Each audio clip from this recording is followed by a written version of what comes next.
a bag of records under my arm. I'm watching the lights sparkle and twinkle above the city of Seattle, my favourite sight in the world. As tears creased down my face and I was wishing I was anywhere but here. I'm in a hotel room. Incoherent rage coursing through me and just as rapidly dying away again. I make a great show of pouring the remains of my whiskey bottle down the sink, but it's meaningless. Have you heard the news? Cipher after cipher asks me on the phone. Have you heard the news? Oh, is the news important then? All of a sudden.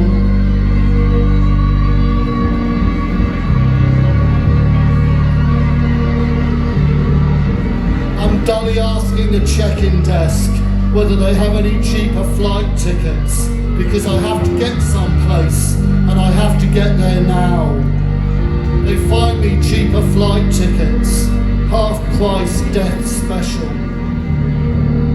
I'm talking to my friend Eric on the telephone. He's in LA and I'm in Ohio, and he's telling me that he and his party want to meet me at the residence.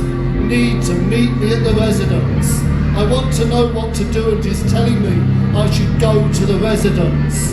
Now I want to know what to do, and in the background behind his airport payphone I can hear a babble of voices, many raised. He says he'll send a limousine for me. He says that's what will happen. I want to know what will happen. He says he'll send a car for me. He's in LA and I'm in Cincinnati. We don't talk about it. I'm walking through the airport to the departure lounge, and Steve's taken my records from me, and I have nothing with me, no hand baggage, just a passport and an old pair of jeans.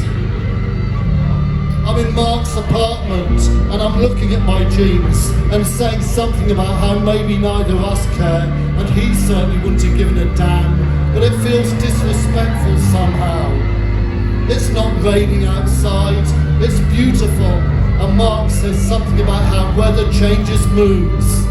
I cut my toenail badly, clipping it with an unfamiliar tool. It starts to bleed. The TV is on momentarily. Lots of sheep in a field. We switch it off.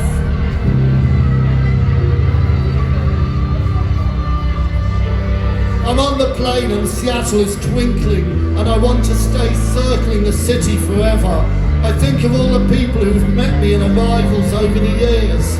No friends are meeting me today, just a chauffeur who refrains from talking. The first time I landed in SeaTac, it was snowing so thickly we couldn't see the ground until the wheels hit the tarmac, and even then we couldn't see the ground. The tears spiral around my face, dried on there by the years. I'm on a plane going nowhere. I have nothing to listen to.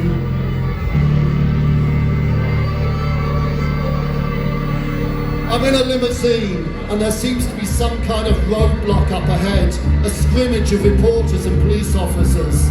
We'll never get through that. We'll have to go around, won't we? The driver turns around and looks at me, almost for the first time. That's our destination, buddy.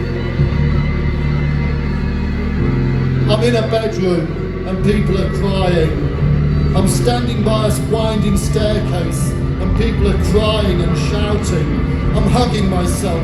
I'm talking on the phone to my mother, wondering how she's managed to track me down to a telephone booth in an American airport.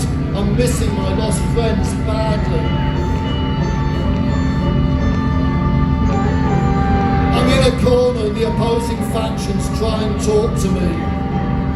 I have nothing to say, no bag of records to show everyone to infuse them with, to make them laugh or something. I have no stories or funny vomiting acts. Mark comes over and says nothing. I'm in a hotel bathroom, watching the remains of the bottle disappear down a sink. I'm standing outside a fast food joint, looking at the sun. I'm wondering if anybody's want to listen to my stories again.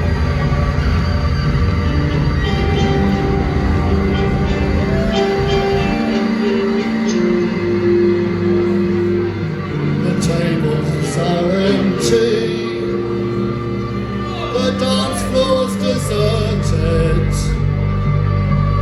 You play the same love song.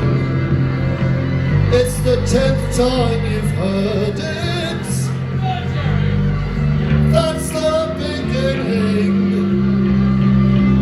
Just one of the clues. You've had your first lesson in learning the blues. When you're out in a crowd, the blues will touch your memory. When you're out in a crowd, touch your memory.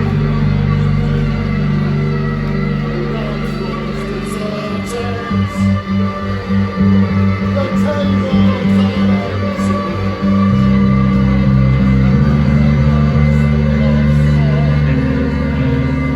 That's the 10th time you've heard it.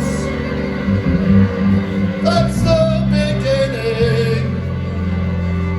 Just one of the clues. You've had your first lesson in learning the blues.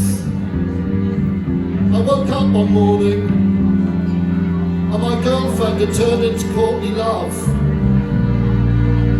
Now this wasn't so strange in itself, but what was odd, as I lay there staring at my girlfriend who looked like Courtney Love but wasn't.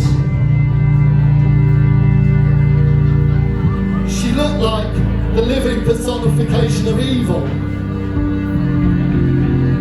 And I was really scared. Well, wouldn't you be, waking up next to something that evil?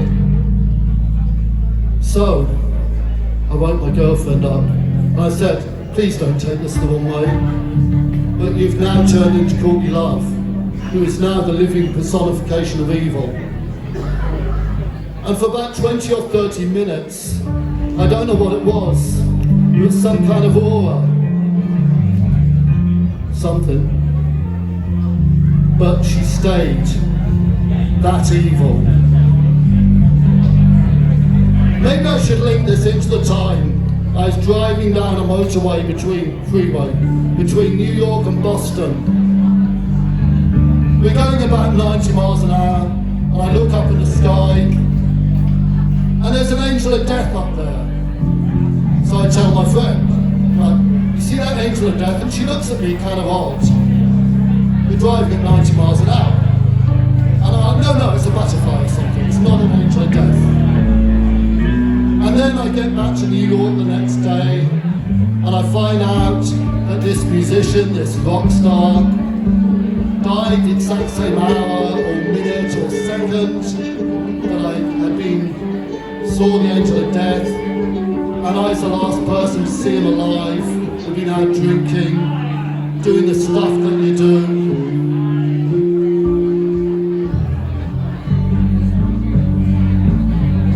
Or maybe I shouldn't link it in.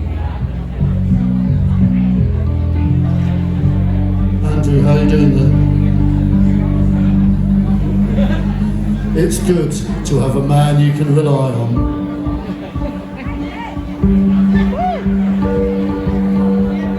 I woke up and my face was floating in vomit.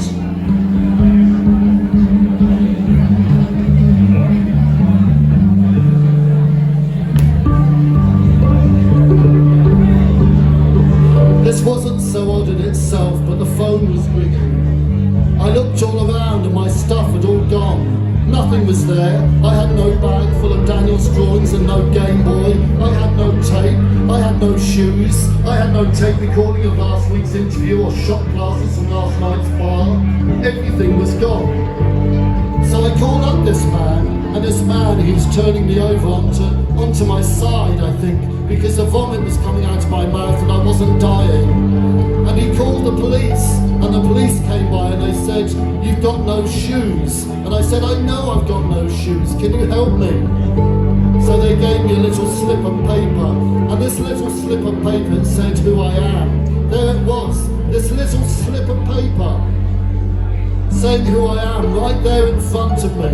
So I said, "Let's get in that car. I have no shoes and all I have is a slip of paper saying who I am, but at least I know who I am. Let's drive for 10 hours up to St. Louis to that crazy ass big rock show." So we drive up there, up to St. Louis, and at this crazy ass big rock show with no shoes and a bottle of vodka in one hand, and I've just realised this story is completely inappropriate for tonight.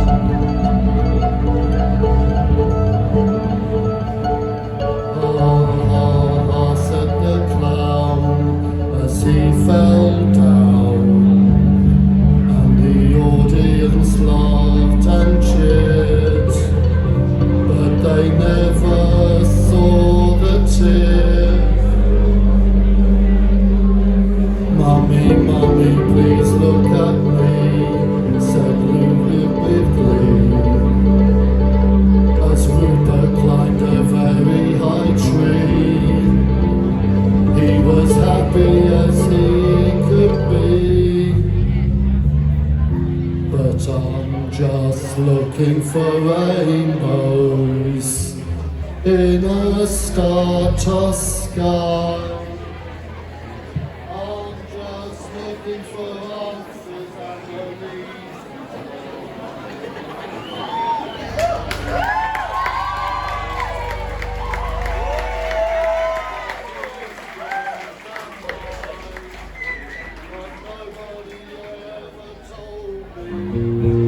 The pigs could fly, and I wish that I was happy all of the time in my mind.